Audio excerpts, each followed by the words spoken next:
45 maths की class में yes sir पहले दिन तो सर 80 को में 49 35 40 नहीं मैथ्स था, में भी कम। मैथ्स में भी कम 40 थे सर, एवरेज 40 थे।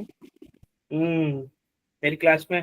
और तुम लोग कम होते जा रहे हो जैसे जैसे 2 घंटा पढ़ के थक जा रहे पहले दिन तो सर 82 कुछ पहुंच गई थी। हो। छोड़ो, जाने दो, कोई मतलब नहीं है। तुम लोग को अपना देखना है और अपना एकदम सीरियस होकर के पढ़ाई करना है, बाकी लोग से कोई लेना देना नहीं। ठीक है, जितना सीरियस हो, जितना आदत बना लोगे सीरियस होकर के पढ़ाई करने की और एकदम लग जाने की कॉन्टिन्यूअस, उतना तुम्हारे लिए अच्छा रहेगा। ठीक है, बाकी चीजों को छोड़ो, है ना। इन द एंड तुम्हारा यही अच्छा। चीज काम आने वाला है। ये सब चीजें कोई किसी को काम आने वाली नहीं। जिसको पढ़ना होगा पढ़ेगा, जिसको रुकना होगा रुकेगा, हैबिट बनानी होगी बनाएगा, है ना। देखते हो हमारी क्लास का जो टोन रहता है वो कैसा रहता है। चलो, मैं हंसी हंसी बात होती है, हल्की फुल्की बात होती है, फिर मैं शुरू करता हूँ, फिर उसके बाद हमारा एक फ्लो बन जाता है और उस फ्लो में हम काफी काफी चीजें अच्छे से कवर कर लेते हैं। ठीक है, तो ऐसे ही करना है तुम लोग को भी। शुरू में थोड़ा सा लाइटली करना है, फिर थोड़ा बढ़ाना है, फिर जब फ्लो बन जाए ना तो फ्लो में बहुत सारी चीजें निकाल लो, बहुत सारी चीजें क्लियर कर लो, बहुत सारे क्वेश्चन अपने कर लो। जैसे क्वेश्चन करने बैठ रहे हो डेली, भाई तुमको 30 क्वेश्चन करने, तो 2 क्वेश्चन किया, धीरे किया, फिर तीसरा को धीरे किया, चौथा धीरे किया, पांचवा छठवें क्वेश्चन से धीरे धीरे फ्लो बनना शुरू हो जाता है। जब फ्लो बन जाए तो उसी में 10 15 क्वेश्चन, 20 क्वेश्चन, 25 क्वेश्चन निकाल दो, 27 क्वेश्चन, 28 क्वेश्चन, 30 क्वेश्चन निकाल दो। जब वो तुम निकाल लोगे तो वो तुम्हारे दिमाग में आ जाएगा, तुम्हारे दिल दिमाग में बैठ जाएगी वो चीजें, कैसे करना है, क्या करना है। ऐसे डेली डेली तुमको करना रहेगा और इन द एंड यही करते करते काफी बड़ी चीजें कर लो। तो कोई भी चीज हमेशा ऐसे ही करना पड़ता है आपको। शुरू में कम रहेगी, फिर बढ़ती जाएगी बढ़ती जाएगी। जहां वो फ्लो पकड़े उसका फायदा उठा लो। जब भी कभी भी तुम कोई बड़ी चीज करने बैठोगे तो फायदा, जो मेजर चीज जो तुम करोगे ना, तभी इंपॉर्टेंट और बड़ी चीजें और मेजर चीजें तभी कर पाओगे जब उसका फ्लो बन जाए किसी भी चीज का। एक बार जब फ्लो बन गया तो उठना नहीं बीच में, बस बैठे जाना। मम्मी कितना भी बुला रही है, सामान ले आओ, आटा ले आओ, गेहूं ले आओ, चावल ले आओ, उठो नहीं।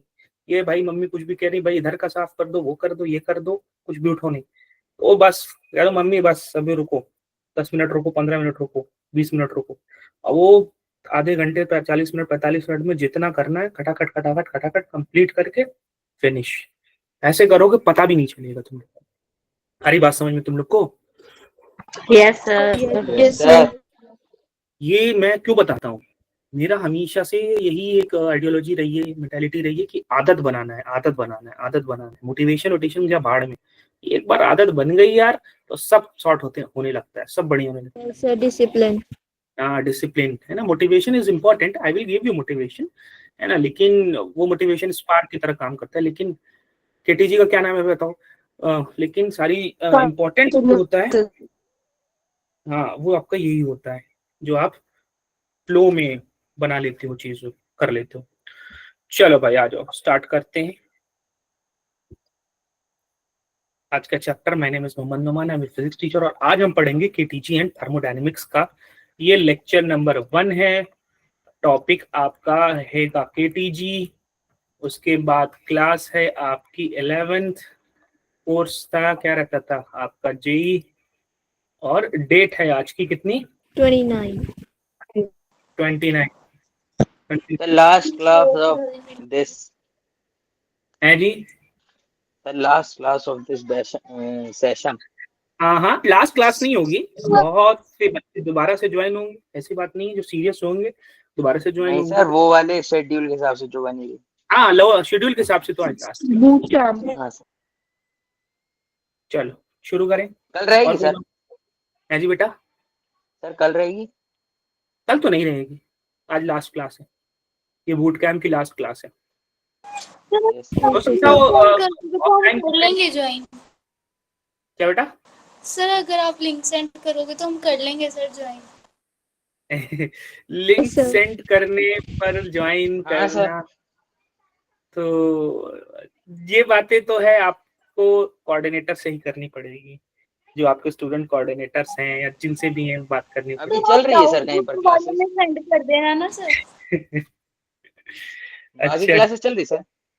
बाकी क्लासेस चल रही हैं। अभी एक ब्लैक बैच शुरू हो गया, कि वाला भी बैच जल्दी ही शुरू हो जाएगा। बाकी क्लासेस चल रही हैं, एक बैच शुरू हो गया, हिमाचल वाला शुरू हो गया। चलो अजम्पशंस करते हैं भैया काइनेटिक थ्योरी ऑफ गैसेस में क्या क्या अजम्पशंस हैं कि गैसेस जो बनती हैं वो गैसेस जो होती हैं वो composed of separate tiny particles called molecules, molecules से मिलाकर के बनती छोटे छोटे पार्टिकल्स होती हैं। जो गैस के मॉलिक्यूल्स होते हैं वो हमेशा कांस्टेंट रैपिड और स्ट्रेट लाइन मोशन में होते हैं, जिसका दूसरा नाम भी हम क्या बोलते हैं भाई, ज़िगज़ैग मोशन। ठीक, उसके बाद जो गैस मॉलिक्यूल्स हैं उनके पास काइनेटिक एनर्जी होती है और उनके पास पोटेंशियल एनर्जी होती भी है, तो हम उस पोटेंशियल एनर्जी को क्या करते हैं भाई, इग्नोर करते हैं।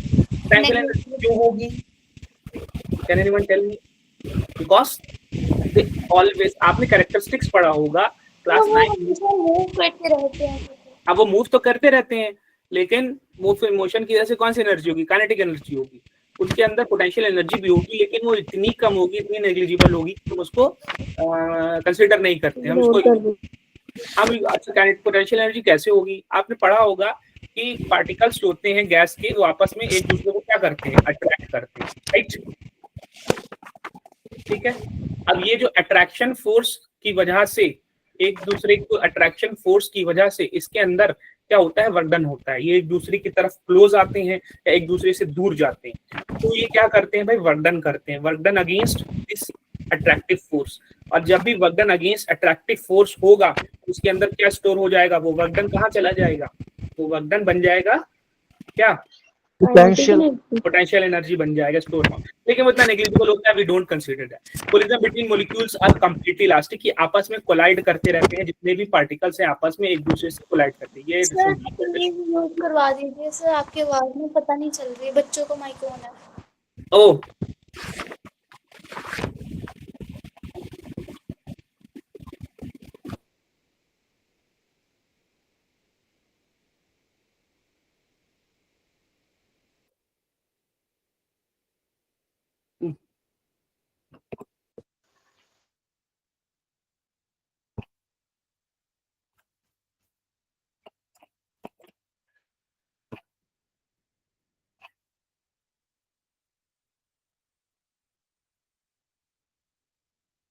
ठीक है, चलो अब भाई कोई माइक ऑन नहीं करना। अब उसके बाद जो कोलिजन होता है वो कंप्लीटली इलास्टिक कोलिजन होता है। इलास्टिक कोलिजन में क्या बात पता है आप लोगों को? सर एनर्जी कंजर्व होती है, मोमेंटम कंजर्व होता है और उसकी काइनेटिक एनर्जी क्या होती है, कंजर्व होती है। तो there is no exchange of energy. अब पोटेंशियल एनर्जी की बात ही नहीं कर रहे हैं हम, तो पोटेंशियल एनर्जी का कोई रोल ही नहीं है। इस वजह से हम कहते हैं कि नो एक्सचेंज ऑफ एनर्जी, मतलब काइनेटिक एनर्जी का कोई भी एक्सचेंज नहीं होता है, मतलब एनर्जी जो शुरू में थी वही फाइनल एनर्जी बाद में रहेगी। तो चेंज इन मोमेंटम होता है जिसकी वजह से फोर्स एक्सर्ट होता है। चेंज इन मोमेंटम का कॉन्सेप्ट तुम लोगों को समझना जरूरी है। जैसे एक बॉडी है जिसका मास m है, वो u वेलोसिटी से इधर जा रही है, तो इसका अभी मोमेंटम कितना हो गया, इनिशियल मोमेंटम 0। m मास की बॉडी u वेलोसिटी से m1 है जी, m1 सर m1 नाम तो दिया नहीं मैंने, तो m नाम दिया है ना, तो उसी नाम से बनेगा। हाँ क्या होगा, m into u, हाँ m into u होगा। ठीक है, अब उसके बाद अगर हम बात करें कि ये बॉडी जाती है, इसे टकराती है, गई गई गई गई टकराई, कोलाइड करी, तो कोलाइड करने के बाद है ना, कोलाइड करने के बाद ये उसी वेलोसिटी से वापस आ गई, क्योंकि ये इलास्टिक कोलिजन था। इलास्टिक कोलिजन होने की वजह से सेम वेलोसिटी से वापस चली है। अब आप मुझे ये बताओ कि अब मोमेंटम इसका कितना हो जाएगा, फाइनल मोमेंटम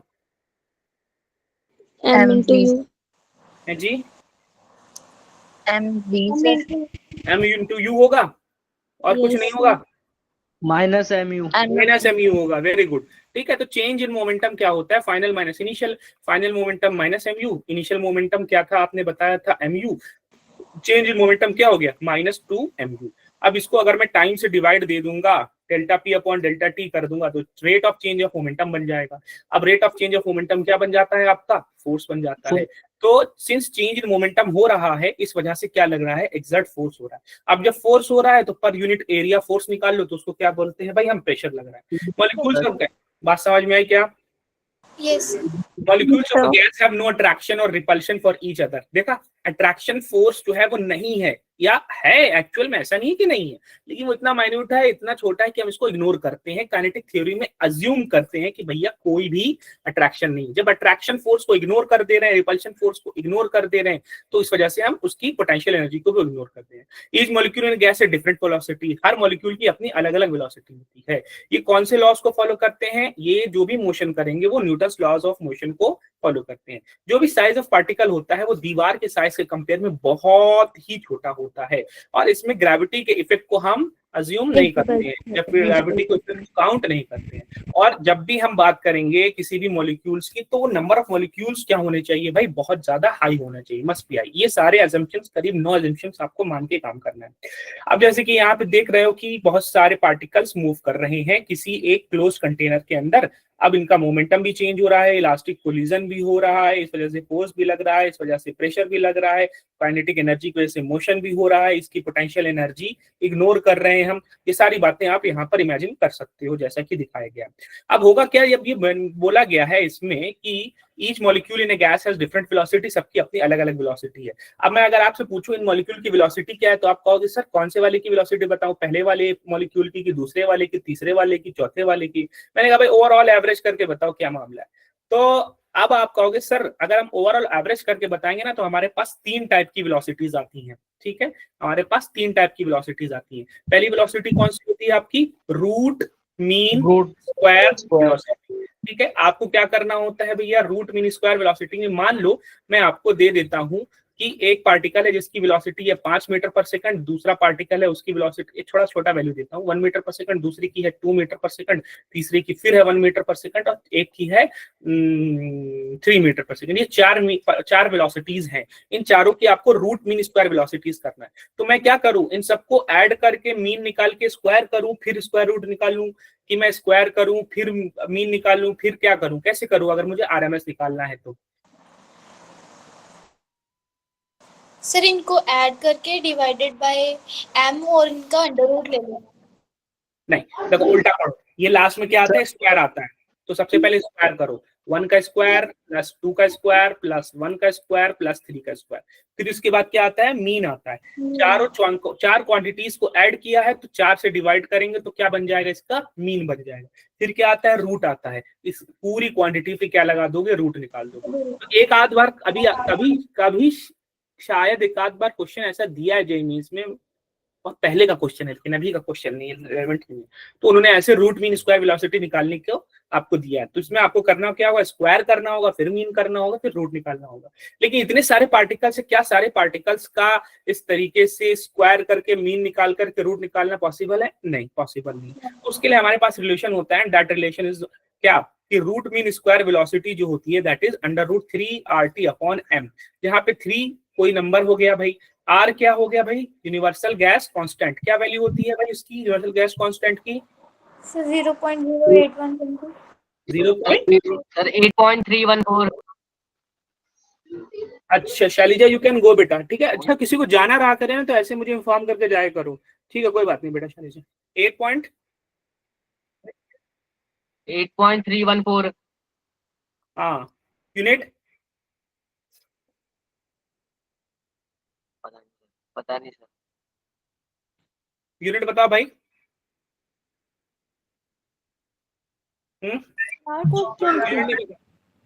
जूल पर मोल पर केल्विन।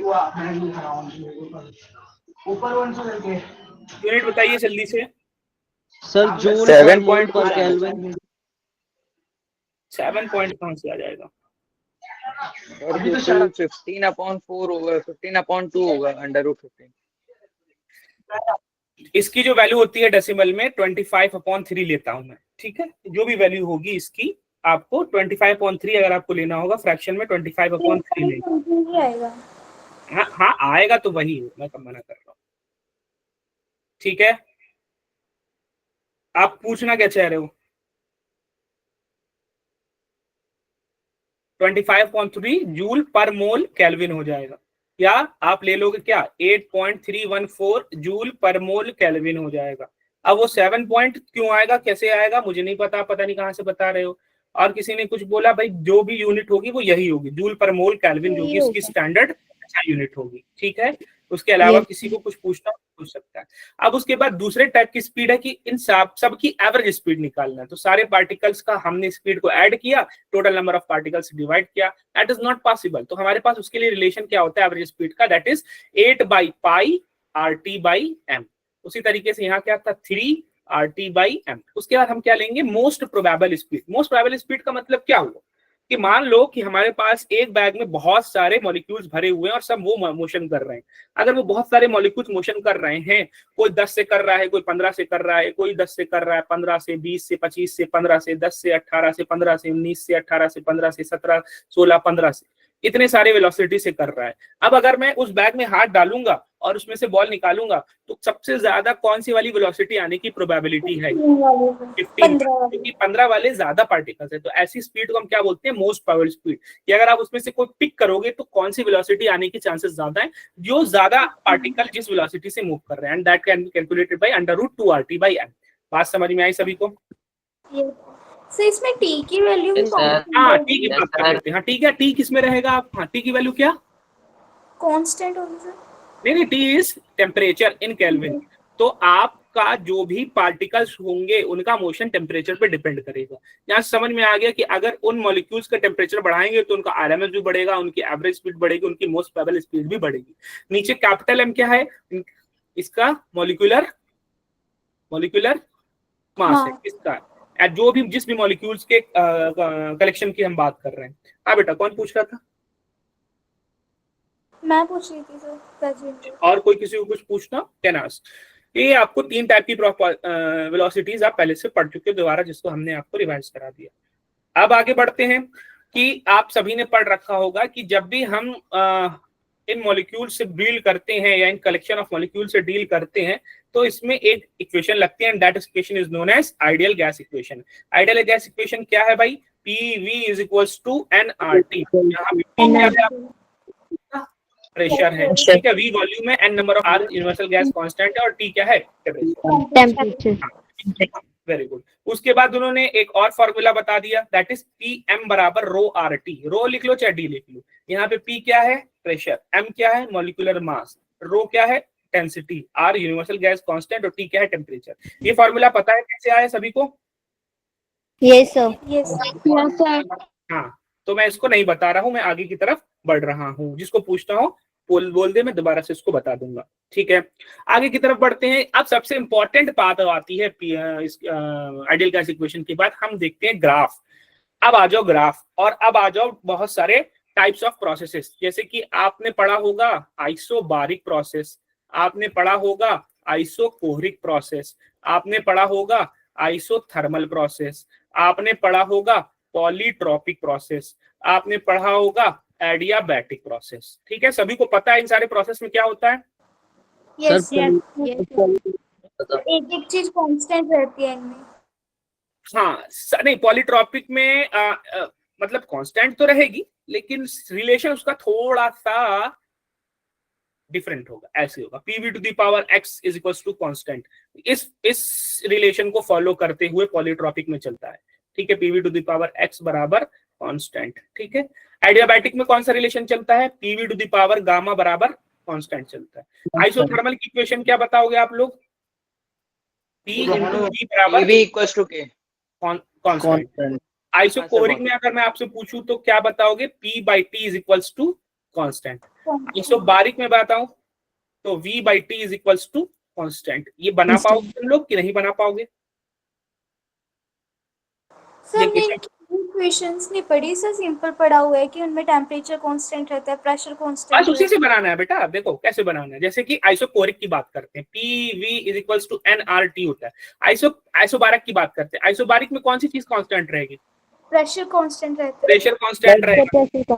तो भैया इस टेम्परेचर को उधर भेज दो, V/T, प्रेशर कांस्टेंट उधर भेज दो, = nR/P। भैया N भी कांस्टेंट है, R भी कांस्टेंट है, P भी कांस्टेंट है, तो ये सारी चीजें मिलकर क्या बन जाएंगी? कांस्टेंट। कोई एक अलग कांस्टेंट इक्वेशन लिख दिया भाई मैंने, V/T कांस्टेंट। उसी तरीके से आइसोकोरिक बना लो। आइसोकोरिक में कौन सी क्वांटिटी कांस्टेंट रहती है? वॉल्यूम कांस्टेंट रहता है। तो एक सेकंड, वॉल्यूम कांस्टेंट रहता है। अब अगर वॉल्यूम कांस्टेंट रहता है तो ऐसे ही आप दोबारा से वो बना सकते हो इक्वेशन बना सकते हो। कैसे बना, RT हो जाएगा। हाँ दोबारा से इक्वेशन बना सकते हो। कैसे बना लोगे भाई, आपने पता है भैया PV इज इक्वल्स टू क्या होता है आपका nRT होता है। NRT हाँ nRT, वॉल्यूम कांस्टेंट है, वॉल्यूम को उधर भेज दो, और टेम्परेचर वेरिएबल है, टेम्परेचर को उधर भेज दो। P/T is equals to NR/V। अच्छा ये सारे कांस्टेंट है। सारी चीजें क्या हो गई, कांस्टेंट। तो P/T आपका क्या हो गया, कांस्टेंट हो गया। तो उसी तरीके से बाकी सब भी आप बता सकते हो, बना सकते हो। आ रही बात समझ में? Yes sir. आप उसी तरीके से PV इज इक्वल्स, तीसरा आइसोथर्मल आपका हो जाता है PV is equals to constant. PV is equals to T constant. Sir, T हाँ। कांस्टेंट होता है। आइसोथर्मल में टाइम, हाँ वेरी गुड, T कांस्टेंट होता है। अच्छा अब मैं ये क्यों बता रहा हूँ, ये इक्वेशंस क्यों बता रहा हूँ, क्योंकि इस इक्वेशन से आप बनाओगे क्या, ग्राफ बनाओगे। चलो यस आइसोबारिक का ग्राफ बनाते हैं। आइसोबारिक में आपने इक्वेशन क्या लिखा है, आइसोबारिक में अगर मैं आ जाऊं बात करने, ठीक है, आइसोबारिक, इसमें थोड़ी सी मैथ्स लगेगी। क्या इक्वेशन है, V/T is equals to V/T is equals to क्या होगा, कांस्टेंट, राइट? सही बोला मैंने? अरे यस सर। हाँ, अब क्या करो, V is equals to constant का नाम मैं M रख देता हूँ, ठीक है, MT, ठीक है, कांस्टेंट का नाम M लिख दिया मैंने। बात समझ में आई? Yes sir. तो V is equals to MT बन गया। V आप ले लो y एक्सिस पे, M ऐसे की ऐसे रहने दो, T ले लो x axis. y is equals to mx equation आपने क्लास 10 में पढ़ा है, उसका ग्राफ बना लोगे क्या? Yes sir. हाँ, तो अगर ये T है ये V है तो उसका ग्राफ कैसे बनना चाहिए? Sir straight line passing from origin. Passing through where? Origin. हाँ वेरी गुड, शाबाश, ये आपने ग्राफ बना दिया V/T का। अच्छा इसी आइसोबारिक में मैं कह दूं आप उसका ग्राफ बना लो, PT ग्राफ बना लो, PT ग्राफ बना लो, इसी उसमें PT ग्राफ बना लो। तो आपको पता है कि अगर ये प्रेशर है और ये टेम्परेचर है तो इसका ग्राफ कैसा बनना चाहिए, जिसमें प्रेशर कांस्टेंट है, सर पैरेलल पैरेलल बनेगा। इसमें प्रेशर यहाँ भी कांस्टेंट, यहाँ भी कांस्टेंट, यहाँ तो टेम्परेचर कितना भी बढ़ा लो कोई फर्क नहीं पड़ रहा, प्रेशर कांस्टेंट है। कैसे कांस्टेंट है? बना लो PV ग्राफ बना लो, आप PV ग्राफ बना लो। अब इसमें भी ग्राफ का शेप कैसा हो जाएगा,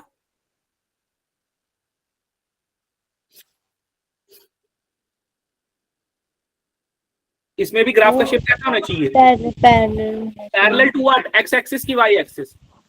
sir parallel toward x axis. Parallel to x axis. अगर मैं VP ग्राफ की बात करूं लो, तो अब कैसा होना चाहिए, parallel to y axis. y axis होना चाहिए। बात समझ में आई? पैरेलल टू y एक्सिस होनी चाहिए। Yes sir. ठीक है, बाकी लोग पढ़ने नहीं आए क्या, उनका रिस्पांस क्यों नहीं आ रहा भाई? तुम लोग को शर्म आ रही बोलते हुए? No sir. No sir, no sir, no sir.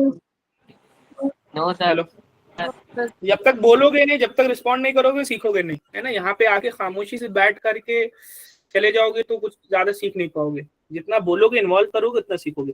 तो यहाँ पे आप ऐसे ग्राफ बना सकते हो। बस उसी तरीके से क्या और भी कर सकते हो। अगर मैं आपको 2 मिनट का टाइम दे दूं तो मुझे इसी तरीके से इसका ग्राफ बना के दिखा दो, आइसोकोरिक का, हो जाएगा? चलो मैं फटाफट 1 मिनट का टाइम दे रहा हूँ। आइसोकोरिक या इस आइसोबारिक की जगह आइसोकोरिक लिखो। आइसोकोरिक में इक्वेशन क्या बनेगी? 1 मिनट, आइसोकोरिक मत लिखो, 1 मिनट देख लो। हाँ ठीक है, आइसोकोरिक लिखो। आइसोकोरिक में इक्वेशन क्या बनेगी, मैथमेटिकल इक्वेशन? तो उसमें वॉल्यूम कांस्टेंट। हाँ, वॉल्यूम कांस्टेंट हो जाएगा। फिर P इज इक्वल्स टू, या जैसे भी बना लो, कोई भी एक फॉर्म में बोल दो, ऐसे बोल दो sir P is equals to constant into T, ऐसे बोल लो, या ऐसे बोल लो P/T कांस्टेंट होगा सर, कैसे भी बोल लो, तुम्हारा जो मन कर रहा है बोल लो। हाँ, कांस्टेंट की जगह M लिख देना, ठीक है। अब उसके बाद बनाओ। आपको 1 मिनट का टाइम दे रहा हूँ मैं, 8:35 हो रहा है। I am giving you 1 minute का टाइम। हाँ, सो वो भी VT ग्राफ के जैसे बन जाएगा। सब बनाना है, VP भी बनाना है, PT भी बनाना है, PV भी बनाना है, VP भी बनाना है, TV भी बनाना है। इसमें TV ग्राफ बोल दूं, अच्छा अगर इसी में मैं TV ग्राफ बोल देता बेटा, तब कैसे बनता आपका? अगर मैं T यहाँ रख देता, V यहाँ रख देता, तब कैसा बनता?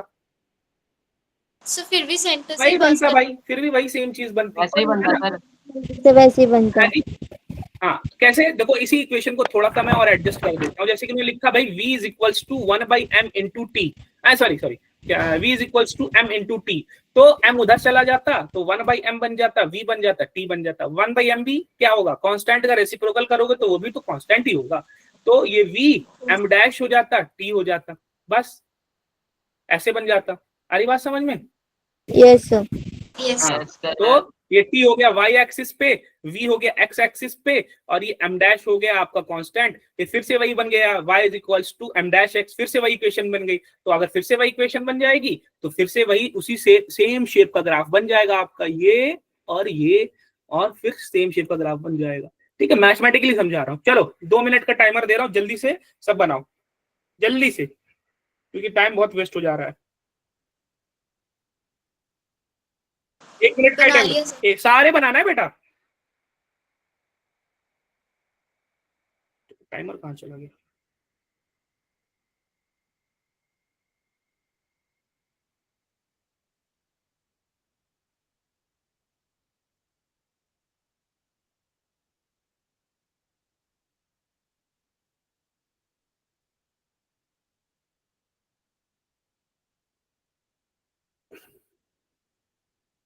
और कोई भी क्लास लीव करके नहीं जाएगा, जिसको भी जाना हो इन्फॉर्म करो मुझे, फिर जाओ। ठीक है, बाकी जिसको नहीं पढ़ना है फिर मैं जबरदस्ती तो पढ़ा नहीं सकता। ठीक है, वेरी गुड रविंदर। और किसी का हुआ? Yes sir done. ठीक है, नवदीश अब डन हो गया। ठीक, वेरी गुड।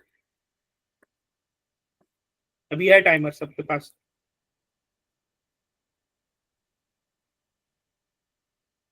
प्रतिभा का भी डन हो गया भाई। अभी पूछूंगा क्वेश्चन, ऐसा नहीं कि बस ऐसे ही छोड़ दूंगा, मैं पूछूंगा क्वेश्चन अभी।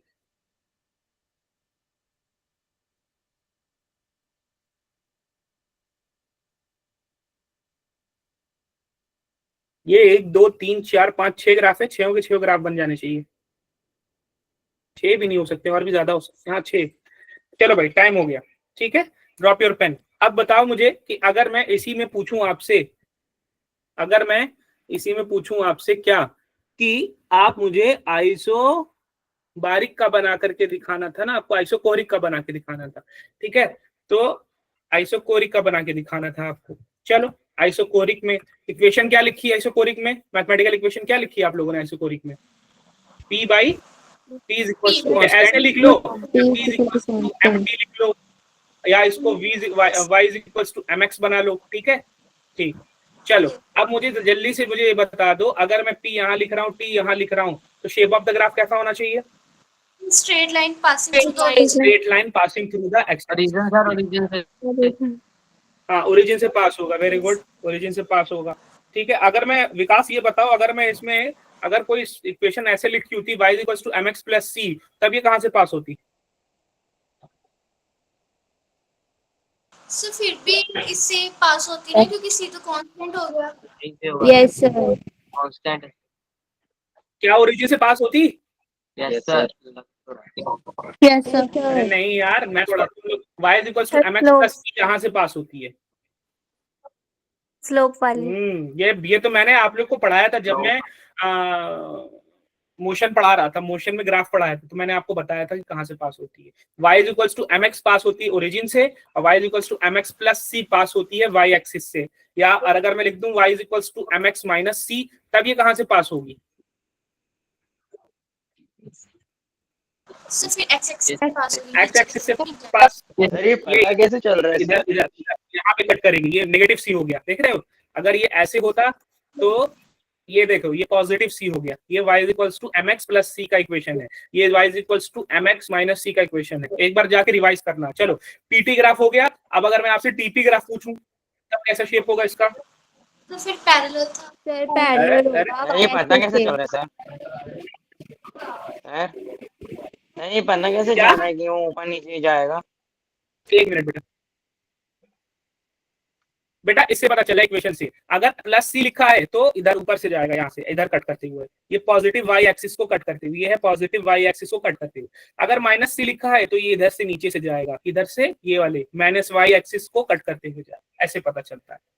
ठीक है, पीपी ग्राफ है तो लेकिन कैसे शेप जैसे होगा? पीटी ग्राफ में भी जो हमने सबसे पहले बनाया है उसमें वो सीधा जा रहा है स्ट्रेट लाइन। हाँ, वो स्ट्रेट लाइन जा रहा है। यहाँ पर जो पीछे हमने बनाया था तो इक्वेशन क्या थी, y इक्वल्स टू mx थी, राइट? सर फिर भी पता कैसे चला? देखो यहाँ पे equation y equals to mx थी, यहाँ पर भी जो इक्वेशन आप बना रहे हो वहां पे भी y इक्वल्स टू mx है। ये जो मैं बता रहा हूँ वो एक्स्ट्रा बता रहा हूँ कि अगर y equals to mx plus c के फॉर्म में होती इक्वेशन तब ग्राफ ऐसे जाता, या तब ग्राफ ऐसे जाता, ये वाला y equals to mx plus c के फॉर्म में होती तब ग्राफ ऐसे जाता, y equals to mx minus c के फॉर्म में होती तब ग्राफ ऐसे जाता। ये आपके एक्स्ट्रा नॉलेज है, ये ग्राफ का शेप एक्चुअल में है नहीं जो हम पढ़ा रहे हैं, बस अलग से थोड़ा सा मैथ्स बता रहे हैं आपको कि ग्राफ का शेप कैसा होना चाहिए। तो ये पार्ट जो है इसका काइनेटिक केटीजी का पार्ट नहीं है, बस ये थोड़ा सा मैथ्स में समझा रहा हूँ तुम लोग को। बात समझ में आई? यस तुम्हारा इक्वेशन कौन सी है? y equals to mx। अगर y equals to mx equation तो शेप ग्राफ का कैसा होना चाहिए? Straight line passing through origin. अगर मैं टीपी ग्राफ पूछूं तब कैसा शेप होना चाहिए? Straight line passing through. हाँ, अगर ऐसी बात पूछूं दोबारा से। सक्षम, समझ में आया तुमको? नहीं समझ में आया? हेलो, किसने पूछा था मुझसे ये? रिस्पॉन्ड किया करो बेटा। चलो उसके बाद मैं तुमसे पूछ लूं पीवी ग्राफ पूछ लूं। चलो अगर मैं ऐसे बना दूं पीवी ग्राफ तो शेप ऑफ द ग्राफ क्या होना चाहिए?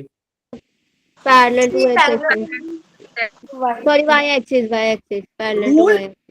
देखो अच्छा रुको, अगर मैं तुमको बोल दूं, देखो सक्षम, हाँ y इक्वल्स टू mx हमेशा पासिंग थ्रू ओरिजिन होगा। यस, स्ट्रेट लाइन होगा। स्ट्रेट लाइन कौन सा वाला होगा? ये ए केस होगा कि ये बी केस होगा कि ये सी केस होगा? तुम बताओ सक्षम। अगर y इक्वल्स टू mx लिखा है तो कौन सा शेप होगा ग्राफ का? ए केस की, बी केस की, C case? Sir B case होगा। अगर लिखा है y equals to mx plus C तब कौन सा शेप होगा ग्राफ का? ए, बी की सी? सर ए। और अगर लिखा है y equals to mx minus C तब कौन सा शेप होगा ग्राफ का? ए, बी की सी? सर सी। बस ये रूल है। ये मैथ्स में हम पढ़ते हैं कि ग्राफ का शेप कैसा होगा, इक्वेशन होता है। हाँ, ये रूल के हिसाब से होता है, इसमें कुछ आपको समझना नहीं, बस आपको रट लेना ही हो। हालांकि समझाते हैं, बहुत चीज समझाते हैं कि ऐसे कैसे होता है वैसे कैसे होता है, वो मैथ्स वाले टीचर समझाते हैं। ठीक है, तो यहाँ पे वो चीज, हाँ, कुछ समझना नहीं, कुछ कैलकुलेशन नहीं करना है। यहाँ पे जो रूल आप पहले से पढ़ करके आए उसी को लगा देना है। टू बी ऑनेस्ट, मतलब आसानी के लिए बोलो कि ये रटना याद करना है, ठीक है, फिजिक्स के लिहाज से। लेकिन मैथ के लिहाज से तो भाई पहले से पता होनी चाहिए। वैसे तुमको रटने की भी चीज नहीं है, ये तुम्हें पहले से पता होनी चाहिए। नहीं पता है तो अभी समझ लो कि इक्वेशन के हिसाब से ये शेप होगा। अगर मैं बोल दूं कि ये इक्वेशन है तब बताओ शेप क्या होगा ग्राफ का? Anyone? Straight line passing through downwards plus y। अरे नहीं, बिल्कुल नहीं, बिल्कुल नहीं। Sir straight line parabola. Sir parabola rule, हाँ, जो आपका इक्वेशन है वही रूल होता है बेटा, उसी से आपको समझ में आता है कि इक्वेशन से तुम याद कर लो। इस इक्वेशन का याद तो नहीं बोलूंगा मैं, थोड़ा मैथ्स वाले सर से समझ लो इस इक्वेशन का ग्राफ शेप कैसा होता है। ठीक है, ये सर्कल की इक्वेशन है बेटा जी, सर्कल की इक्वेशन है। ठीक है, सर्कल होगा सर, सर्कल होगा। अब आप लोगों को मैं समझाया था कि सर्कल के शेप में और सर्कल की इक्वेशन में और पैराबोला की इक्वेशन में डिफरेंस है। अगर मैं ऐसे लिख दूं तो देख रहे हो कि यहाँ पे भी दो पावर, देखो ये भी दो पावर की इक्वेशन है, पावर 2 है, पावर 2 है, पावर 2 है। ये कांस्टेंट को तो बात ही नहीं करते, ये कांस्टेंट है। ये भी वो इक्वेशन है जिसमें दो पावर 2 आ रही है, इसकी डिग्री 2 है, इसकी भी, इसको बोलते हैं डिग्री। इक्वेशन की डिग्री क्या है? 2 है। यहाँ पे भी इक्वेशन की डिग्री क्या है? 2। लेकिन इस इक्वेशन में दोनों वेरिएबल्स पे पावर 2 है, और इस इक्वेशन में एक वेरिएबल पे पावर 2 है और एक वेरिएबल पे पावर 1 है। तब जो इक्वेशन बनेगी वो आपकी काहे की बनेगी? पैराबोला की बनेगी। है ना? बात समझ में आई क्या तुम लोगों को? Yes sir. पैराबोला, हाँ, Yes, sir. ऐसी इक्वेशन देख के समझते हैं। अब ऐसे लिख दिया मैंने, ये काहे की इक्वेशन है? हाइपरबोला। नहीं, हाइपरबोला नहीं सर इलिप्स की है। Sir parabola. इलिप्स की है बेटा, पैराबोला की इक्वेशन ऐसे होती है, ये वाली ऐसे हो, ये जनरल इक्वेशन नहीं है लेकिन समझने के लिए है कि कैसे होगा। ऐसे अगर लिखा होता, अब ये किसकी इक्वेशन हो, ये इस ग्राफ का क्या शेप होगा? Sir parabola. इसका ये पैराबोला हो, पैराबोला। हाँ ठीक है ठीक है, साइड साइड ये पैराबोला हो। ठीक है, पैराबोला भी 4 तरीके का होता है, वो समझाया मैंने आपको। ठीक है, मैं दोबारा से नहीं समझाऊंगा, दोबारा से चीजें। चलो ये ग्राफ अब समझ में आया कि किस इक्वेशन पे किस शेप का ग्राफ बनना चाहिए। ठीक है, Yes, sir. चलो आगे बढ़ते हैं। अब जो मेन टॉपिक है उस पे आ जाओ। मैंने आपसे क्या पूछा? टीपी ग्राफ पूछा। अब मुझे उसी का पीटी ग्राफ बता दो। किसका? नहीं हो चुका है ना, सॉरी, पीवी ग्राफ बता दो। किसका? इसका, आइसोकोरिक का। बताओ शेप कैसा होगा? So parallel to y-axis. Red line, Y axis parallel straight line. Parallel to y axis की x axis, Y axis Y. Parallel to. Straight line parallel to y-axis. उसी तरीके से Line. अगर मैं वीपी ग्राफ पूछ दूं तब कैसा होगा? The same. Parallel to x axis. अगर मैं वीटी ग्राफ पूछ दूं यहाँ पर तब कैसा शेप होगा? So parallel to नहीं VT. वीटी। इतना मुश्किल क्या है भाई? origin Slope. Sir, अरे भैया parallel ये to बनेगा ऐसे। straight line. parallel to यहाँ sir पे parallel सेम to वॉल्यूम, यहाँ पे भी वही सेम वॉल्यूम, यहाँ पे भी वही सेम वॉल्यूम, यहाँ पे भी वही सेम वॉल्यूम, आगे बढ़ाओगे सेम वॉल्यूम। हर जगह हर पॉइंट पे वॉल्यूम सेम हो रहा है, यानी कि आइसोकोरिक हो रहा है, पैरेलल टू एक्स एक्सिस हो रहा है। बस इसमें इतना सोचने वाली क्या है भाई? जो भी है थोड़ा सा बेसिक कॉन्सेप्ट लगाना थोड़ा कि हर थोड़ा जगह वॉल्यूम confuse सेम हो होना गया. चाहिए, ऐसा शेप होना चाहिए, उसी से एक लाइन निकलती हुई, स्ट्रेट लाइन निकलती हुई चली जाए, बस। और क्या? जैसे कि यहाँ पे टीवी ग्राफ पूछ दिया मैंने, अब बताओ शेप कैसा होगा? So parallel So to parallel to parallel to y-axis. लो, parallel to y axis. ऊपर गया मैं, यहाँ पे भी वही वॉल्यूम, यहाँ पे भी वही वॉल्यूम, यहाँ पे भी वॉल्यूम। ग्राफ में आगे बढ़ते जाओगे वॉल्यूम हमेशा सेम रहता जाएगा, बस। इसमें बहुत बड़ा लॉजिक थोड़े लगाना है लोग। तो ये आपने ग्राफ का शेप समझ लिया कि भाई शेप का। अब एक ग्राफ जो आता है आइसोथर्मल की बात कर लेते हैं। ठीक है, एक ग्राफ जो आता है वो आपका आइसोथर्मल का होता है। आइसोथर्मल में जो इक्वेशन बनती है ना, वो इक्वेशन थोड़ा सा हट के है इक्वेशन, वो शायद आप लोगों ने ज्यादा इक्वेशन देखी नहीं हो। ठीक है, दैट इज आइसोथर्मल। अगर मैं आइसोथर्मल में बात करूं तो P V is equals to N R T होता है भैया, एन भी कांस्टेंट, आर भी कांस्टेंट, टी भी कांस्टेंट। तो हम बोल देंगे कि यहाँ पर क्या मामला है, P V is equals to constant. ठीक है, पी ले लो एक्स एक्सिस, वी ले लो एक्स एक्सिस पे, पी ले लो वाई एक्सिस पे, और ये कांस्टेंट ले लो। तो ये एक ऐसी इक्वेशन बन गई X Y is equals to C, जो आपने कभी यूज नहीं किया होगा या शायद कभी कर लिया हो मैथ्स में। हाँ, ये कहलाती है रेक्टा। इसका जो शेप बनता है इसका जो शेप बनता है वो ऐसे बनता है। ये अगर आप पीवी ग्राफ इसका बनाओगे तो इसका शेप जो कहलाता है वो कहलाता है रेक्टेंगुलर हाइपरबोला। ऐसा शेप होता है। इस शेप का नाम होता है रेक्टेंगुलर हाइपरबोला। ठीक है, बस इस शेप का नाम याद रख लेना। उसके बाद जो PV to the power gamma है उसका भी बताऊंगा मैं, वो भी। जैसे कि एक और आ जाता है आपका कौन सा, सर लोगैरिथम का भी ऐसे ही बनता है ना? क्या कर ले, न्यूमेरिकल? नहीं सर, लोगैरिथम का, लॉग फंक्शन का भी ऐसे ही होता है। लॉगरिथम फंक्शन के लॉग, क्या कह रही हो आप? लॉग करना है क्या? नहीं सर, लॉग फंक्शन का भी ऐसे ही होता है ना? हाँ, ठीक ठीक ठीक ठीक। अब उसी तरीके से जो आइसोथर्मल का हो गया, उसी तरीके से आपका एडियाबैटिक का बनता है। ठीक है, एडियाबैटिक का इक्वेशन क्या होती है भाई? PV to the power gamma is equals to constant. उसका भी शेप कुछ ऐसा ही बनता है, इसी से सिमिलर बनता है, उसका भी शेप कुछ ऐसा ही बनता है। अरे बात समझ में? अब उसी तरीके से आपका पॉलीट्रॉपिक है, उसका भी शेप ऐसे ही बनता है, लेकिन इन तीनों शेप में ऐसे ही बनता है, उसका भी शेप कुछ ऐसे ही बनता है। ठीक है, PV to the power X is equals to constant. ठीक है, इन तीनों में डिफरेंस होता है थोड़ा सा, जो अभी आगे चल के मैं आपको सिखाऊंगा कि क्या डिफरेंस होता है। अब उसके बाद जो है हमने पढ़ा है कौन सा लॉ? बॉयल्स लॉ पढ़ा है। ठीक है, और बताओ क्या क्या पढ़ा है हमने? चार्ल्स लॉ पढ़ा है और गेलुसैक लॉ पढ़ा है।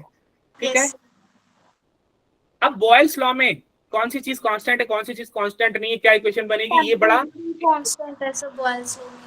क्या कांस्टेंट है? टेम्परेचर। हाँ, तो इसको लिए टीबी पीसी वीजी। तुम बेटा पर्सनल कंप्यूटर पर वीडियो गेम खेलो, एक ऐसे मेमोनिक से, तुम बेटा जी पर्सनल कंप्यूटर पर वीडियो गेम खेलो। टीबी में क्या है भैया? Temperature constant. टी का मतलब क्या हो गया? Temperature constant. और बी का मतलब क्या हो गया, बॉयल्स लॉ, ठीक है। अब बॉयल्स लॉ हो गया, टेम्परेचर कांस्टेंट हो गया, तो यानी कि PV is equals to constant, उसकी इक्वेशन बन जाएगी। उसके बाद पीसी, पी का मतलब क्या हो गया भैया, प्रेशर, प्रेशर कांस्टेंट, ये सर प्रेशर कांस्टेंट होगा प्रेशर कांस्टेंट। सी का मतलब क्या हो गया आपका, चार्ज लॉ, Charles अगर law. प्रेशर आएगा तो आपकी equation V by T V by T होती है इक्वल टू कांस्टेंट हो ये जाएगा। ऐसे भी लिख सकते हो, V is equals to constant into T, ऐसे भी लिख सकते हो। उसके बाद VG, V में क्या हो गया भैया, वॉल्यूम Volume.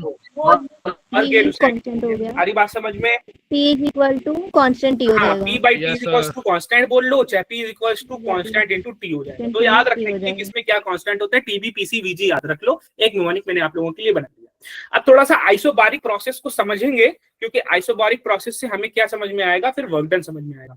आइसोबारिक प्रोसेस को क्या है हमने किया भैया, एक हमने पिस्टन, सिलेंडर पिस्टन सिस्टम लिया, ये सिलेंडर पिस्टन सिस्टम है।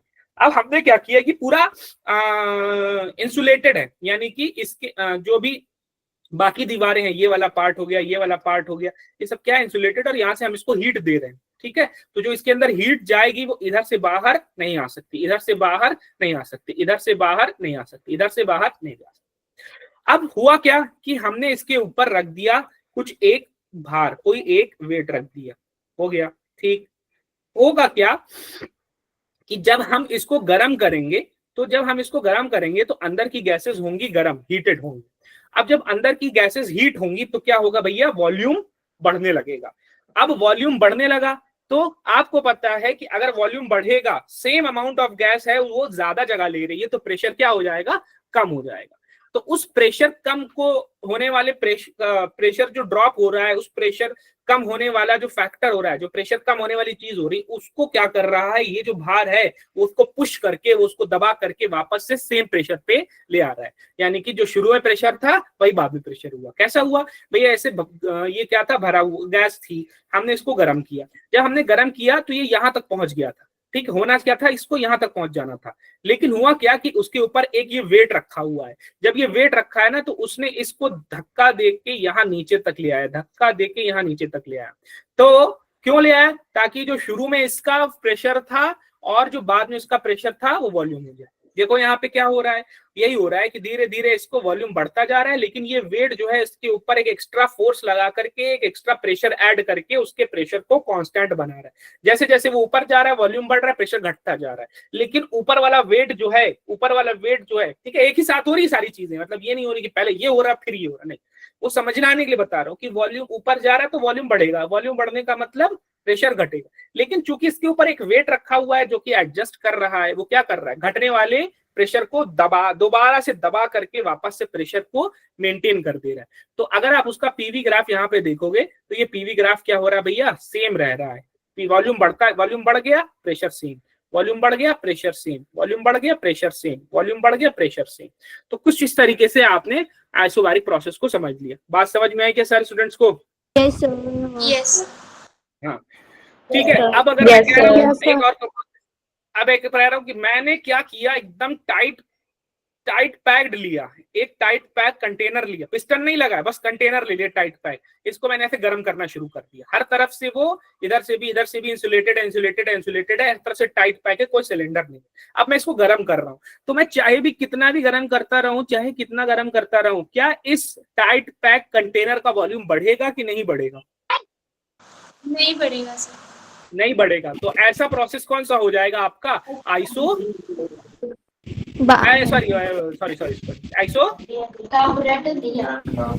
भैया वॉल्यूम क्या है इसका, कांस्टेंट है। सुनो ध्यान से दोबारा से, अगर वॉल्यूम कांस्टेंट है भैया, वो बढ़ ही नहीं रहा, पिस्टन लगा ही नहीं है, जितना वॉल्यूम शुरू में था उतना ही वॉल्यूम बाद में, कोई आइसोकोरिक हो जाएगा। सारी बात समझ में? Yes sir. हाँ, तो ऐसे होता है। अब उसके बाद एक और प्रोसेस है आइसोथर्मल, वो भी अभी आगे समझा देंगे यहाँ पे हम। ये वही ग्राफ है, मैं इसमें ग्राफ को क्या बताऊं आपको, इस ग्राफ को आपको वापस ये ग्राफ देके खुद ही समझ सकते हो। भैया ये वीटी ग्राफ में स्ट्रेट लाइन बन रही है, वी किस एक्सिस पे है, वाई एक्सिस पे है, ठीक है, टी किस एक्सिस पे है, एक्स एक्सिस पे है। लाइन कहां से जा रही है, पासिंग थ्रू द ओरिजिन जा रही है, यानी इक्वेशन y mx हो जाएगा।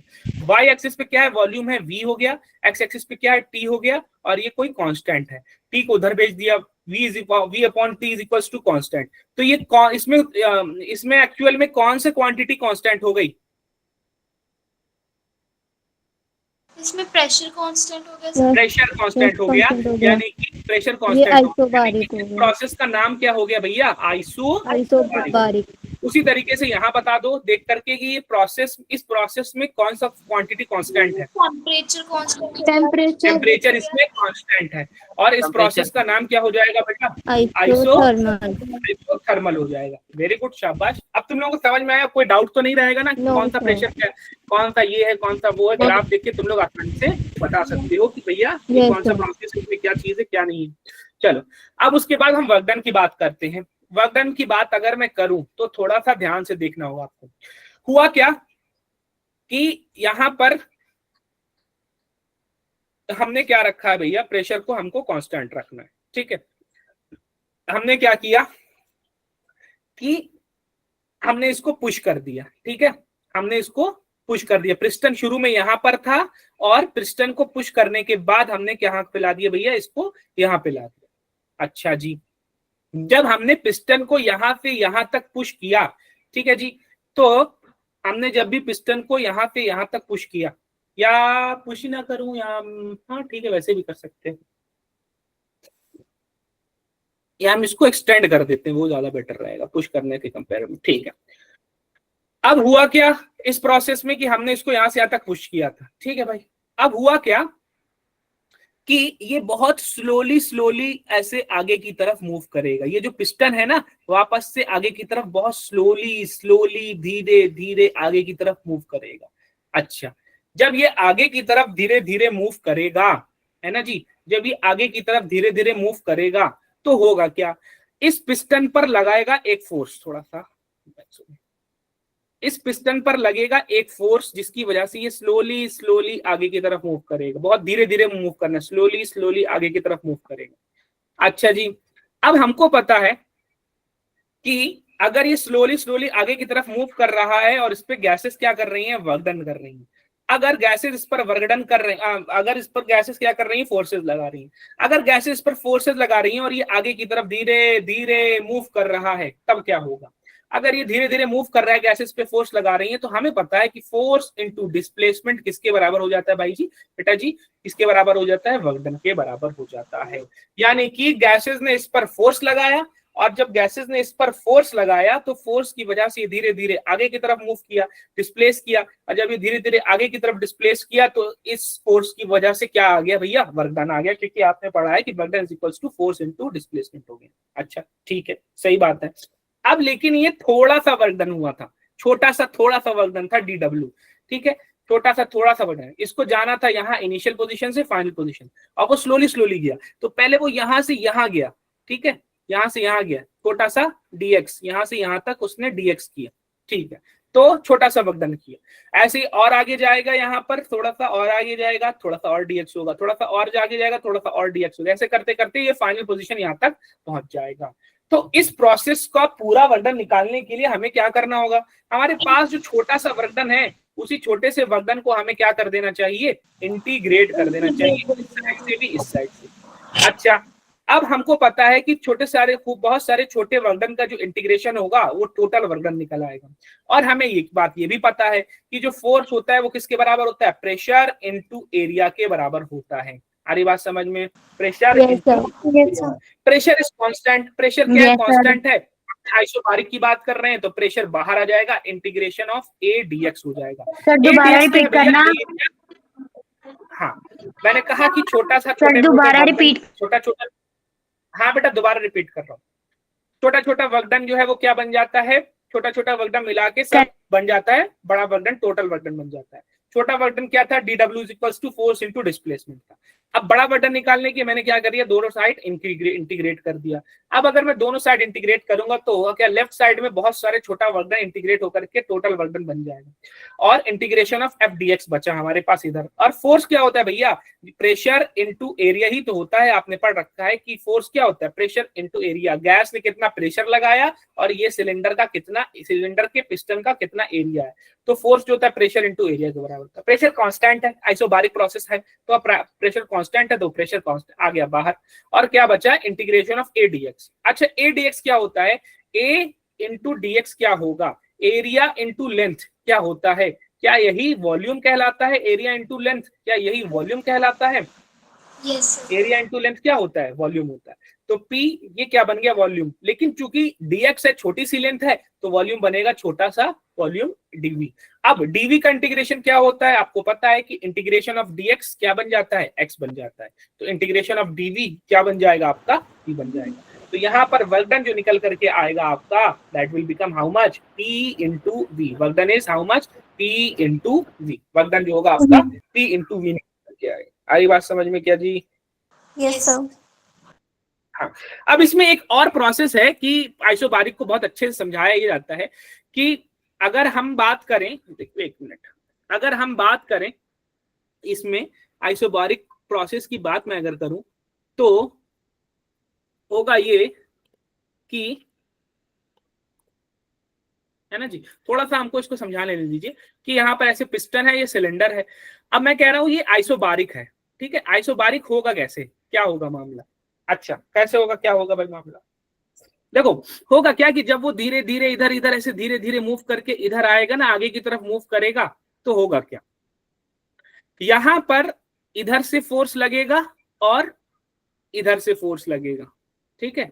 और आपको लास्ट क्लास कल ही समझाया था कि अगर कोई प्रोसेस बिल्कुल धीरे धीरे होना चाहिए, है ना, बहुत स्लोली होना चाहिए, तो उस ऑब्जेक्ट पर नेट फोर्स क्या होना चाहिए, जीरो होना चाहिए कि मोर देन जीरो होना चाहिए।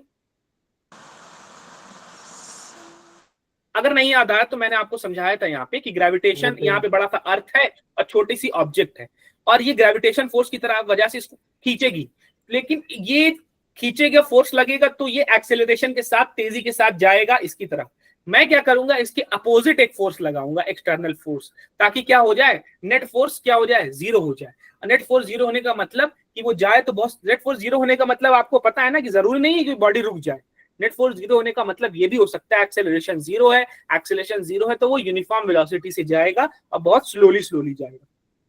बात समझ में आ रही तुम लोगों की, नहीं समझ में आ रही? यस ये वाले कॉन्सेप्ट sir. आपको समझाया था ना ग्रेविटेशन में कि भैया ग्रेविटी तो Yes, sir. ये भागने की कोशिश करेगा, मैं क्या करूंगा, जितना फोर्स ग्रेविटी लगा रही है एग्जैक्टली उतना फोर्स इसके अपोजिट डायरेक्शन में लगाऊंगा, ताकि ये कैसे जाए, बहुत slowly slowly slowly slowly slowly जाए, है ना, ग्रेजुअली जाए, बहुत स्लोली स्लोली जाए। Yes, sir. बात समझ में आई क्या? अच्छा इसके Yes, sir. ये समझाया था, है जी, फिलॉसफी में समझाया था सर। दोबारा समझा दें, ये कह रही हैं आप? नहीं सर, फिलॉसफी में समझाया था आपने, ऐसे कह रहे हैं। हाँ समझाया था ना कि भैया अगर नेट फोर्स जीरो है तो इसका मतलब ये थोड़े है कि बॉडी चल नहीं रही है, इसका मतलब ये है कि बॉडी यूनिफॉर्म वेलोसिटी से चल रही है, कांस्टेंट वेलोसिटी से चल रही है। ये मैंने आपको काइनेमेटिक्स में समझाया, वही कॉन्सेप्ट है, वो दोबारा समझाना है? अच्छा, तो ऐसे यहाँ पे भी है कि अगर मैं इसको बहुत, पिस्टन को बहुत स्लोली स्लोली आगे मूव कराऊंगा, तो इसका मतलब इस पिस्टन पे क्या होना चाहिए, नेट फोर्स जीरो। अब नेट फोर्स कौन कौन से लग रहा है, एक अंदर से गैस लगा रही है और एक इधर से बाहर एयर लगा रहा है फोर्स। बाहर एयर का प्रेशर आ रहा है, एयर का फोर्स आ रहा है, प्रेशर का फोर्स, और अंदर से गैस का आ रहा है। क्योंकि इसका मोशन जो होना चाहिए बहुत स्लो मोशन होना चाहिए, स्लोली स्लोली जाना चाहिए, इसका मतलब इसके ऊपर नेट फोर्स क्या होना चाहिए, जीरो होना चाहिए। नेट फोर्स जीरो होने का मतलब क्या हुआ बेटा, कि जो गैस का फोर्स अंदर से है इक्वल्स टू बाहर का फोर्स एयर का जो है वो क्या है भैया, सेम है। बाहर से एयर का फोर्स इक्वल्स टू अंदर से गैस का फोर्स, दोनों मिलाकर के नेट फोर्स जीरो। तो अब जो मोशन होगा उसका बहुत स्लो होगा और बिना एक्सेलरेशन होकर होगा, कांस्टेंट वेलोसिटी से बहुत slow slow slow slow slow move करेगा। अच्छा, फोर्स क्या होता है भैया, pressure of gas into area of piston, area of piston. वहां बाहर से हवा की बात करूं तो हवा कौन सा प्रेशर लगाती है भैया, हवा जो प्रेशर लगाती है उसका क्या नाम है? हाँ, ये जो प्रेशर लगाएगी एटमॉस्फेरिक प्रेशर लगाएगी, ठीक है, एटमॉस्फेरिक प्रेशर लगाएगी। और यहाँ पर क्या है भैया, गैस का प्रेशर है, ठीक है। तो ये गैस का प्रेशर हो गया, और बाहर से कौन सा प्रेशर हो गया आपका, एटमॉस्फेरिक प्रेशर को मैं P0 से लिख रहा हूं, ठीक है, P0। और भैया पिस्टन का एरिया ऑफ पिस्टन चाहे इधर से देखो चाहे इधर से देखो, दोनों साइड से सेम सिमेट्रिकल शेप का पिस्टन है, तो वहां पे भी एरिया ऑफ पिस्टन सेम हो जाएगा। अब अगर आप एरिया ऑफ पिस्टन की बात करेंगे तो यहां से एरिया ऑफ पिस्टन, यहां से एरिया ऑफ पिस्टन क्या हो गया भाई, कैंसिल हो गया। तो हमारा गैस का प्रेशर क्या हो गया आपका, एटमॉस्फेरिक प्रेशर के बराबर हो गया। अब जब वो यहां मूव करेगा तो बाहर क्या है, एटमॉस्फेरिक प्रेशर है और अंदर गैस का प्रेशर है। फिर थोड़ा सा और आगे मूव किया तो बाहर क्या है, एटमॉस्फेरिक प्रेशर, वही सेम चीज, और यहाँ पे गैस प्रेशर है। और आपको पता है एटमॉस्फेरिक प्रेशर गैस प्रेशर बराबर है हर जगह पे, एटमॉस्फेरिक प्रेशर गैस प्रेशर बराबर है हर जगह पे, एटमॉस्फेरिक प्रेशर गैस प्रेशर हर जगह बराबर है। इसका मतलब पूरे प्रोसेस में अंदर का जो गैस का प्रेशर है वो एटमॉस्फेरिक का प्रेशर के बराबर है। और पूरे प्रोसेस की बात करें तो एटमॉस्फेरिक प्रेशर हमेशा कांस्टेंट रह रहा है। अगर एटमॉस्फेरिक प्रेशर हमेशा कांस्टेंट रह रहा है तो अंदर का भी प्रेशर हमेशा कांस्टेंट रहेगा, क्योंकि वो हमेशा एटमॉस्फेरिक प्रेशर के बराबर है, इस वजह से वो हमेशा कांस्टेंट रहेगा। अगर इस वजह से वो कांस्टेंट रहेगा तो इस प्रोसेस को हम क्या बोलेंगे भैया, कौन सा प्रोसेस बोलेंगे, आइसोबारिक प्रोसेस बोलेंगे। नहीं आई बात समझ में क्या? हाँ, तो फिर से अगर किसी को समझना हो इस प्रोसेस को तो मुझे समझ सकता है कि कैसे हम ग्रेजुअली एटमॉस्फेरिक प्रेशर कांस्टेंट कर सकते कांस्टेंट प्रेशर अचीव कर सकते हैं। इसका मैथमेटिकली मैंने एक्सप्लेनेशन आपको दे दिया है। यहाँ पर थोड़ा सा फिर समराइज कर देता हूँ। कल की क्लास में बताया था कि बहुत स्लो स्लो करोगे तब स्लो कब जा सकते हो, जब दोनों साइड से फोर्सेस इक्वल हो। वैसे यहाँ पर भी है कि इसको मैं स्लो मूव कर रहा हूँ, इसका मतलब दोनों साइड से फोर्सेस इक्वल है, मतलब अंदर गैस का फोर्स और बाहर एयर का फोर्स इक्वल है। फोर्स क्या होता है, pressure into area, pressure into बाहर कौन सा प्रेशर है, एटमॉस्फेरिक प्रेशर है, अंदर कौन सा प्रेशर है, गैस का प्रेशर है। फिर उसके बाद एरिया ऑफ पिस्टन दोनों साइड सेम ही है क्योंकि सिमेट्रिकल शेप है, इधर से भी इधर से भी। ये कट गया, गैस का प्रेशर एटमॉस्फेरिक प्रेशर के बराबर। अब इस पूरे प्रोसेस में यहां से यहां तक जाने में अगर हम बात करें, इस पूरे प्रोसेस में यहां से यहां तक जाने में अगर मैं बात करूं तो अंदर का प्रेशर इक्वल्स टू बाहर का एटमॉस्फेरिक प्रेशर रहा है। और चूंकि एटमॉस्फेरिक प्रेशर चेंज नहीं होता, इस वजह से अंदर का प्रेशर भी चेंज नहीं हुआ, हमेशा सेम रहा, कांस्टेंट रहा। इस वजह से ये प्रोसेस क्या कहलाएगा, आपका आइसोबारिक प्रोसेस कहलाएगा। समझ में आया क्या ऑल माय 27 प्यारे प्यारे स्टूडेंट्स? Yes sir. चलो ये आपको कौन सा। अब उसके बाद जो है, अगर आपको कभी भी ग्राफ दिया रहे, है ना, ग्राफ दिया रहे, पीवी ग्राफ, ठीक है, पीवी ग्राफ दिया रहे, तब आपको कैसे वर्क डन निकालना है। हमने पीछे पढ़ा कि वर्क डन का जो फॉर्मूला होता है, सर ने बताया work done is equals to pressure into volume होता है। अच्छा जी, ठीक है। और अगर आपको पीवी ग्राफ दिया रहा है किसी भी प्रोसेस का, तो आप क्या करना, उस ग्राफ का एरिया निकाल लोगे। ये ग्राफ का आपने क्या निकाल लिया, एरिया। वॉल्यूम वाली लाइन पर ऐसे लाइन डालना, एक क्लोज शेप बन जाएगा, उस शेप का क्या निकालना, एरिया। ऐसे वॉल्यूम वाले एक्सिस पर ऐसे लाइन डालना, एक शेप बन जाएगा, और उस शेप पर वॉल्यूम वाले एक्सिस पर लाइन डालना है। ये बात नोट कर लो, बाद में कभी पूछूंगा तो भूलना मत, अभी एकदम तुरंत नोट कर लो। जो चीजें बताऊं तुरंत दिमाग में होनी चाहिए और हमेशा के लिए होना चाहिए। दोबारा रिवीजन वाला कोई कॉन्सेप्ट नहीं होना चाहिए कि दोबारा रिवाइज करेंगे तब याद करेंगे, नहीं, इतना फोकस होना चाहिए कि अभी बैठे दिमाग। तो यहाँ पे हमने वॉल्यूम वाले एक्सिस पे लाइन डाला। अब ये जो शेप आ रहा है, ये जो एरिया आ रहा है, इसी एरिया निकालेंगे। एरिया कैसे निकालते हैं, अगर प्रॉपर शेप हुआ, जैसे रेक्टेंगल हुआ, सर्कल हुआ, ट्रायंगल हुआ, तो फॉर्मूला लगा लोगे। अगर टेढ़ा मेढ़ा शेप हुआ तब आप क्या यूज करते हैं भैया, इंटीग्रेशन का यूज करके एरिया निकालना आपको सिखाया। तो इंटीग्रेशन का यूज करके आप एरिया निकाल लोगे, और जो भी एरिया होगा पीवी ग्राफ का एरिया जो भी होगा वही आपका क्या दे देगा, वर्क डन होगा। वही क्या होगा, वर्क डन। अब इसमें बात ये आती है कि वर्क डन पॉजिटिव होगा कि नेगेटिव होगा। कौन बताएगा मुझे कि वर्क डन पॉजिटिव होने का मतलब क्या हुआ और वर्क डन नेगेटिव होने का मतलब क्या हुआ? सर वर्क डन पॉजिटिव तब होता है जब सर वर्क डन उस साइड की तरफ होता है जिस तरफ हम फोर्स लगाते हैं। अब वेरी गुड बेटा, बट वो आपने कैलमेटिक्स के कॉन्सेप्ट बता दिया। मैं थोड़ा सा क्वेश्चन चेंज करता हूँ।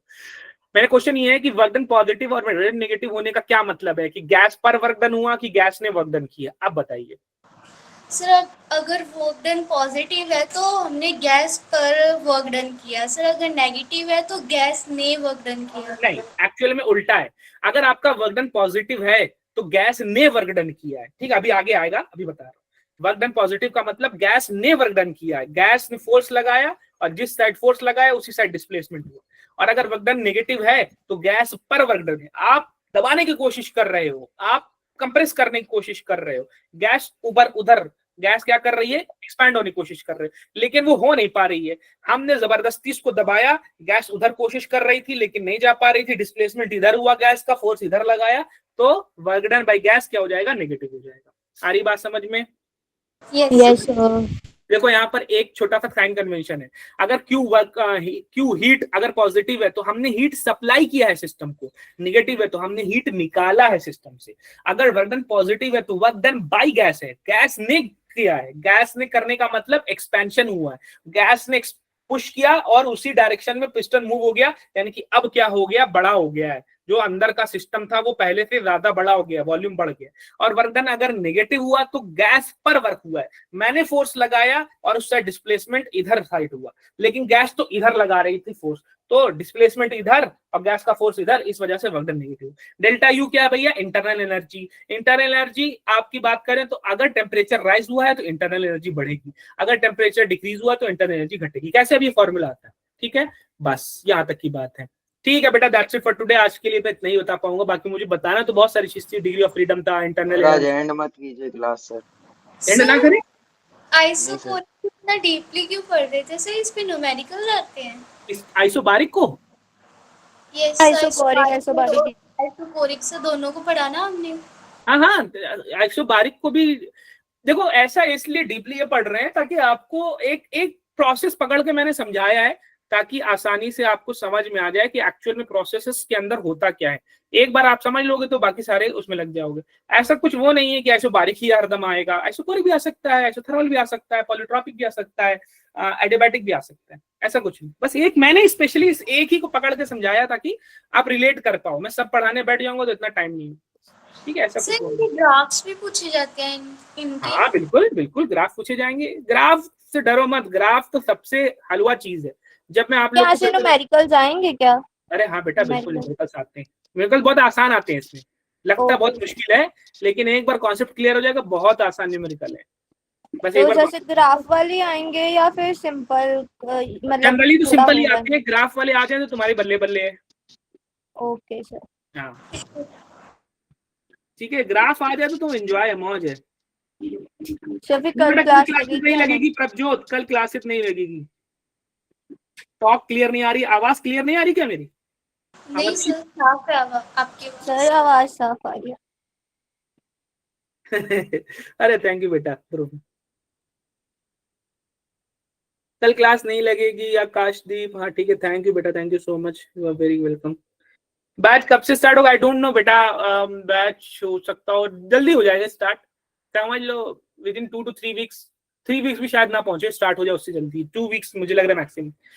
ठीक है, तो ये सारे पूरे कॉन्सेप्ट है, जैसे कि हाँ वो दिखाना था ना मुझे, हाँ दिखा दिया मैंने, चलो ठीक है ठीक है। I will give you this PDF, ये बहुत आसान पीडीएफ है। देखो जो मैं आपको शेप बता रहा था, देखो आइसोथर्मल का भी वही सेम शेप ग्राफ का, और आइडियाबैटिक का भी वही सेम शेप, थोड़ा सा स्टीपनेस में है, वो एक वाला जो है ना थोड़ा सा गहरा है, एक दूसरा कम गहरा है ना, जैसे कि आइडियाबैटिक वाला ज्यादा गहरा है, ठीक है, देख रहा हूँ ऐसे थोड़ा डायरेक्ट जा रहा नीचे, आइसोथर्मल वाला कम गहरा है। आइसोबारिक आपको पता है ऐसे बन जाएगा जिसमें हर पॉइंट पे प्रेशर कांस्टेंट, इधर भी कांस्टेंट, इधर भी वही सेम प्रेशर, इधर आइसोकोरिक में हर पॉइंट पर भैया इधर भी वही वॉल्यूम, इधर भी वही वॉल्यूम, इधर भी वही वॉल्यूम, इधर तो बना लोगे चारों, ठीक है। यहाँ पे फर्क दिखा है, आइसोथर्मल वाला थोड़ा कम गहरा रहता है, आइडियाबैटिक वाला ज्यादा गहरा रहता है, ये देखो। तो अगर मैं तुम लोगों से पूछ लूं कि अगर ये पीवी ग्राफ है तो आइसोथर्मल का वर्क डन ज्यादा है कि आइडियाबैटिक का वर्क डन ज्यादा है?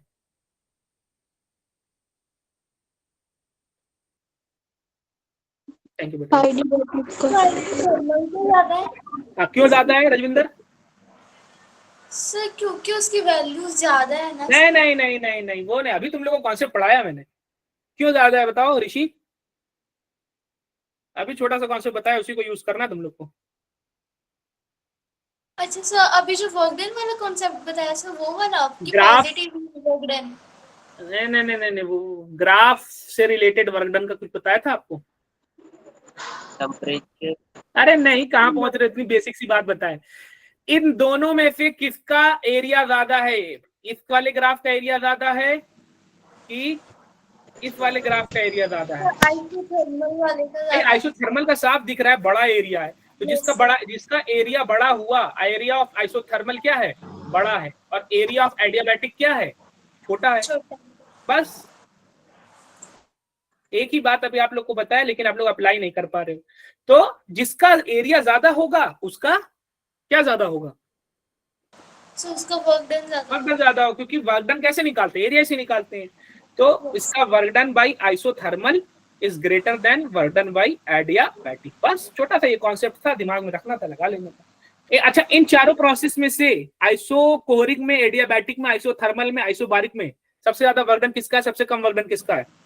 आइसोबारिक का सबसे ज्यादा है, आइसोकोरिक का सबसे कम। आइसोकोरिक का वैल्यू भी पता है हमको, कितना है वर्क डन उसका? 0 सर। 0 है। उसका कोई एरिया है क्या बेटा? कोई एरिया नहीं है। तुम देख रहे हो कि अगर मैं यहाँ पे डालूं एक वी वाले एक्सिस पर लाइन डालूं तो कोई एरिया नहीं मिल रहा है, एक लाइन मिल रही है, लाइन का कोई एरिया नहीं होता, इस वजह से उसका वर्क डन क्या होता है? 0। वैसे भी आपको पता है वर्क डन टू होता है P इंटू वी। भाई जब V 0 हो गया तो वर्क डन क्या हो गया? 0 हो गया। बात समझ में आई क्या? Yes sir. चलो बस इतना है ना। फिर सेकंड लॉ ऑफ थर्मोडायनामिक्स वगैरह भी ठीक है बेटा। That's it for today. Thank you so much guys. Thank you sir, bye sir. Bye. Sir batch जब Bye, sir. Batch Good start night, होगा